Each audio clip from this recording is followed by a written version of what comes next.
Supreme court के लिए परीक्षा की घड़ी है। परीक्षा की घड़ी इसलिए है कि जो अभी सरकार ने वक्फ कानून में संशोधन किया है उसके खिलाफ 1 दर्जन से ज्यादा याचिकाएं फाइल हो गई हैं, 1 दर्जन से ज्यादा पीआईएल फाइल हो गई है। और पीआईएल कोई सामान्य व्यक्ति ने नहीं किया है। कांग्रेस के सांसद इमरान प्रतापगढ़ी ने किया है, मोहम्मद जावेद ने किया है, ओवैसी साहब ने किया है, अरशद मदनीजी ने किया है, अमानुल्लाह खान ने किया है। ऐसे 1 दर्जन से ज्यादा पीआईएल फाइल हुई हैं।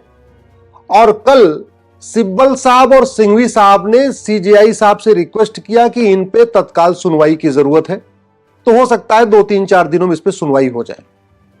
अब सवाल यह है कि सुप्रीम कोर्ट में पीआईएल तो फाइल होती रहती, मैं भी करता रहता हूं, तो फिर ये परीक्षा की घड़ी कैसे है?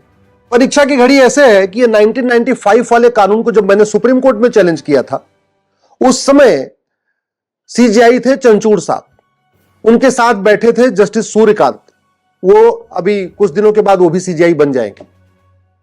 उस समय चंचूड़ साहब ने हमसे कहा था कि आप ये बताओ कि आपकी कितनी जमीन पे वक्फ बोर्ड ने कब्जा कर लिया है। आप सीधे सीधे सुप्रीम कोर्ट क्यों आ गए? हाई कोर्ट भी जा सकते थे। उन्होंने कहा कि पहले ये एस्टेब्लिश करिए कि इस कानून के कारण आपको क्या नुकसान हो रहा है, आपका कौन सा फंडामेंटल राइट वायलेट कर रहा है। तो मैंने कहा साहब, जब अगर पर्सनल नुकसान हो तो फिर पीआईएल किस बात की? पीआईएल का तो मतलब ही होता है पब्लिक इंटरेस्ट लिटिगेशन। हमारा कोई पर्सनल इंटरेस्ट लिटिगेशन थोड़ी है, कोई हमारी खुद की जमीन थोड़ी गई। हमारी जमीन अगर कब्जा होती तो मैं हाई कोर्ट जाता, कहीं और जाता। चूंकि ये कानून पूरे देश का है, संसद का बनाया हुआ है और पूरे देश में जमीनों पे कब्जा हो रहा है, इसलिए मैं सुप्रीम कोर्ट आया हूं। मैंने एक लिस्ट बनाई थी कि देश भर में वक्फ बोर्ड ने कितनी जमीनें कब्जा किया है। हालांकि उस समय मेरे पास जो लिस्ट थी वो 10 लाख एकड़ की थी। हमें यही पता था कि भारत में 10 लाख एकड़ जमीन पे वक्फ बोर्ड ने कब्जा किया हुआ है। और अभी जब ये कानून बदल रहा था तब पता चला कि नहीं, ये तो 40 लाख एकड़ हो चुका है। तो हमारे पास जितनी जानकारी थी उस समय, वो जानकारी मैंने एक नोट्स बना के कोर्ट के सामने रखना चाहा। तो चंचूड़ साहब ने मुझे वो नोट्स भी नहीं पढ़ने दिया। उन्होंने कहा, not a single word mister Upadhyay, एक शब्द आप नहीं बोल सकते, हम नहीं सुनेंगे आपको। अंत में मैंने मजबूर होकर अपनी पीआईएल वापस लिया और मैं फिर दिल्ली हाई कोर्ट गया। अगले ही सप्ताह दिल्ली हाई कोर्ट ने नोटिस जारी किया, सरकार को नोटिस जारी हुआ। उसके बाद देश के अलग अलग हाई कोर्ट में पीआईएल फाइल होना शुरू हुई। कुल मिला के 120 पीआईएल इस समय पूरे देश में अलग अलग हाई कोर्ट में चल रही है। और उसके बाद फिर सरकार संशोधन लाई, जेपीसी बना, आगे क्या क्या हुआ आपको पता है, उसको बताने की जरूरत नहीं है। अब सवाल यह है कि मैंने भी वक्फ एक्ट को चैलेंज किया था और इस समय ओवैसी साहब, इमरान प्रतापगढ़ी, मोहम्मद जावेद साहब ने भी वक्फ एक्ट को चैलेंज किया। मैंने 1995 वाले को चैलेंज किया था। इस समय इन लोगों ने जो 1995 वाले में संशोधन हुआ है उसको चैलेंज किया है। लेकिन बात वही है। तो क्या अब सुप्रीम कोर्ट जो सवाल हमसे पूछा था वही सवाल मोहम्मद जावेद, असउद्दीन ओवैसी? सुप्रीम कोर्ट के लिए परीक्षा की घड़ी है। परीक्षा की घड़ी इसलिए है कि जो अभी सरकार ने वक्फ कानून में संशोधन किया है उसके खिलाफ 1 दर्जन से ज्यादा याचिकाएं फाइल हो गई हैं, 1 दर्जन से ज्यादा पीआईएल फाइल हो गई है। और पीआईएल कोई सामान्य व्यक्ति ने नहीं किया है। कांग्रेस के सांसद इमरान प्रतापगढ़ी ने किया है, मोहम्मद जावेद ने किया है, ओवैसी साहब ने किया है, अरशद मदनीजी ने किया है, अमानुल्लाह खान ने किया है। ऐसे 1 दर्जन से ज्यादा पीआईएल फाइल हुई हैं। और कल सिब्बल साहब और सिंघवी साहब ने सीजेआई साहब से रिक्वेस्ट किया कि इन पे तत्काल सुनवाई की जरूरत है, तो हो सकता है 2-3-4 दिनों में इस पे सुनवाई हो जाए। अब सवाल यह है कि सुप्रीम कोर्ट में पीआईएल तो फाइल होती रहती, मैं भी करता रहता हूं, तो फिर ये परीक्षा की घड़ी कैसे है?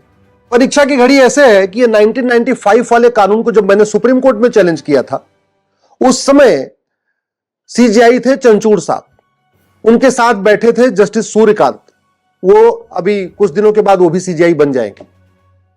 उस समय चंचूड़ साहब ने हमसे कहा था कि आप ये बताओ कि आपकी कितनी जमीन पे वक्फ बोर्ड ने कब्जा कर लिया है। आप सीधे सीधे सुप्रीम कोर्ट क्यों आ गए? हाई कोर्ट भी जा सकते थे। उन्होंने कहा कि पहले ये एस्टेब्लिश करिए कि इस कानून के कारण आपको क्या नुकसान हो रहा है, आपका कौन सा फंडामेंटल राइट वायलेट कर रहा है। तो मैंने कहा साहब, जब अगर पर्सनल नुकसान हो तो फिर पीआईएल किस बात की? पीआईएल का तो मतलब ही होता है पब्लिक इंटरेस्ट लिटिगेशन। हमारा कोई पर्सनल इंटरेस्ट लिटिगेशन थोड़ी है, कोई हमारी खुद की जमीन थोड़ी गई। हमारी जमीन अगर कब्जा होती तो मैं हाईकोर्ट जाता, कहीं और जाता।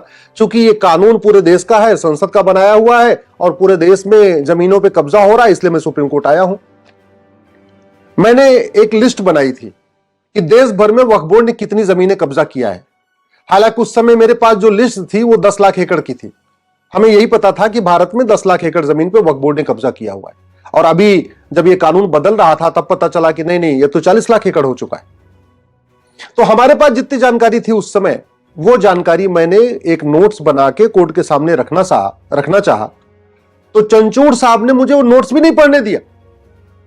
उन्होंने कहा, not a single word mister Upadhyay, एक शब्द आप नहीं बोल सकते, हम नहीं सुनेंगे आपको। अंत में मैंने मजबूर होकर अपनी पीआईएल वापस लिया और मैं फिर दिल्ली हाई कोर्ट गया। अगले ही सप्ताह दिल्ली हाई कोर्ट ने नोटिस जारी किया, सरकार को नोटिस जारी हुआ। उसके बाद देश के अलग अलग हाई कोर्ट में पीआईएल फाइल होना शुरू हुई। कुल मिला के 120 पीआईएल इस समय पूरे देश में अलग अलग हाई कोर्ट में चल रही है। और उसके बाद फिर सरकार संशोधन लाई, जेपीसी बना, आगे क्या क्या हुआ आपको पता है, उसको बताने की जरूरत नहीं है। अब सवाल यह है कि मैंने भी वक्फ एक्ट को चैलेंज किया था और इस समय ओवैसी साहब, इमरान प्रतापगढ़ी, मोहम्मद जावेद साहब ने भी वक्फ एक्ट को चैलेंज किया। मैंने 1995 वाले को चैलेंज किया था। इस समय इन लोगों ने जो 1995 वाले में संशोधन हुआ है उसको चैलेंज किया है, लेकिन बात वही है। तो क्या अब सुप्रीम कोर्ट जो सवाल हमसे पूछा था वही सवाल मोहम्मद जावेद, असदुद्दीन ओवैसी